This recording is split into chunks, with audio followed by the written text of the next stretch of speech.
Hello guys, this video aims to give you insight on how you can quickly remove this risky software and any risky software from your Mac. This video is going to be separated into two parts. First one is automatic removal, and then I'm going to guide you through manual removal steps and how you can remove it from your browsers as well. Before we begin watching the video and before I take you through the steps, I want you to know that you should always use trustworthy sources when you follow instructions, and make sure that these are real people, because many video makers and websites may only be after your money. So let's get on with the video, shall we? First off is the automatic removal. For the automatic removal, we're going to be using the help of a powerful anti-malware software for Mac. You're going to open the video and you're going to click on the description below. It has a link. You have to click that link, guys. And this link is going to take you through your tailor-made removal article. There you will find a download button which you should click. It's going to take you to the download page of this software. The download should begin automatically. When the download is finished, simply open the installer and it will open a pop-up window. When you see this pop-up window, guys, simply click on it, double click on the icon, and this will run the installer. When the installer has been ran on your computer, you have to click on open, and then simply what you have to do is follow the steps. Click on continue, and then click on I accept and consent, and then install. And that's it, easy as that.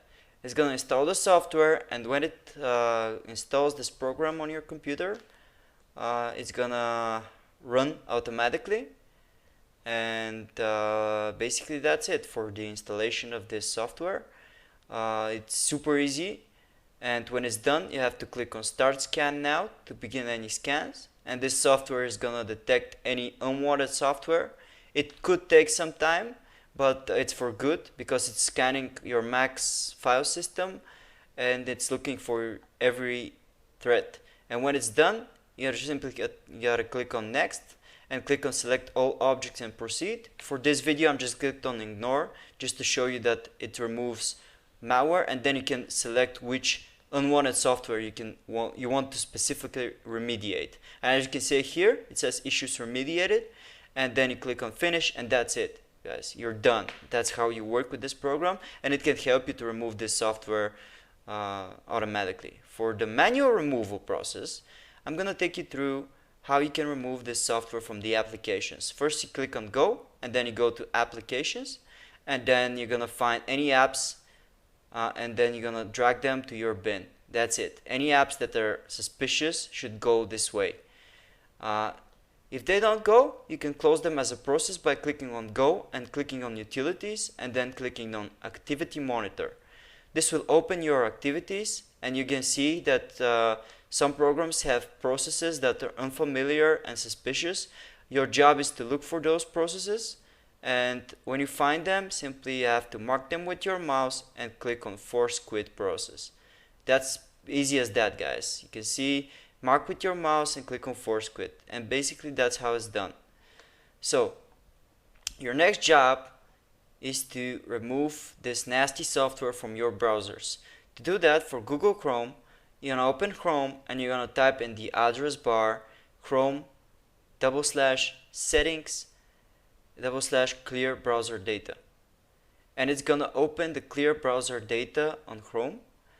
And when it does that, you're going to go to all time, you're going to select all time, and you're going to select everything except passwords. Do not tick passwords, and then click on clear data, and basically that will clear any cookies, any trackers that may be tracking you, any browser hijackers, and so on.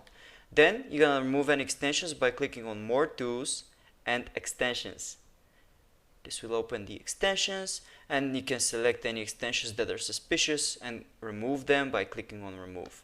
And it is easy as that to clean Google Chrome. The next browser I'm going to show you is Safari browser.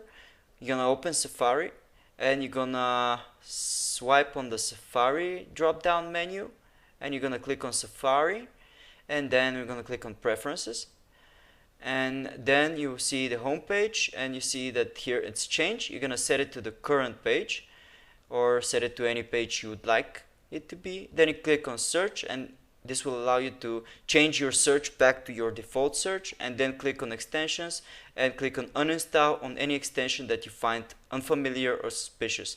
It's going to take you to the applications where you can once again drag it to your bin. And that's how you clean up Safari basically.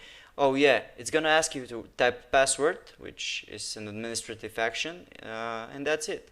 For Mozilla Firefox, you're going to open Firefox and you're going to go to the top right corner, click on the drop down menu and click on add-ons.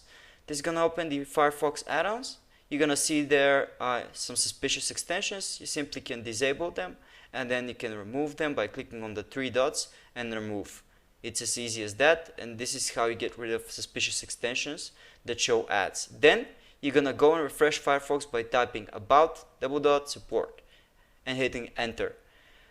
This will open the support window, and then you will locate a button called refresh Firefox, which you have to click, and then you have to click on refresh Firefox again, and this is gonna refresh Firefox. As you can see here, it takes a bit of time to do, and when it's done, Firefox will open a window and say success, or say you're running the latest version of Firefox like it's shown here.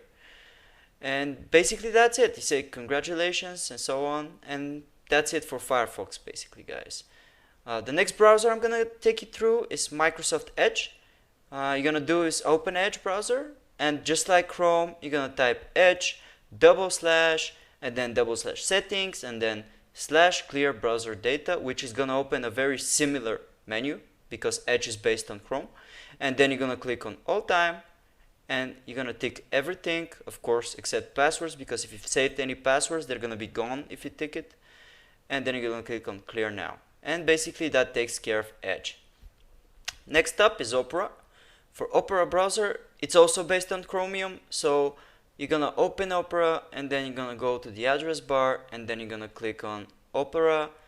You're gonna type Opera, settings, and then clear browser data.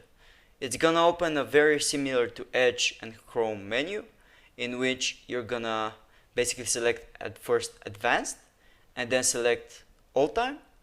After that, tick on absolutely everything, and then clear data. Remember guys, don't tick passwords. It's not a good idea unless you don't care.